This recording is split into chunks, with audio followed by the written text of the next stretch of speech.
August 2న రైతుల ఖాతాలకు 3,156 కోట్లు జమ. మంత్రి అచ్చెన్నాయుడు వ్యవసాయ శాఖ మంత్రి గారు అయితే క్లియర్గా ప్రెస్ మీట్ అయితే పెట్టడం జరిగింది.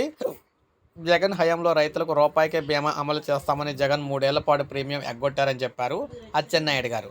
అసెంబ్లీలో బీమా చెల్లించమని అబద్ధాలు చెప్పడమే కాకుండా జీవో కూడా లేకుండా మోసం చేశారన్నారు. ఇప్పుడు 3,138 కోట్లు బీమా బకాయిలు పెండింగ్లో ఉండేందుకు కారణం అప్పటి ప్రభుత్వం ప్రీమియం చెల్లించకపోవడమే అన్నారు.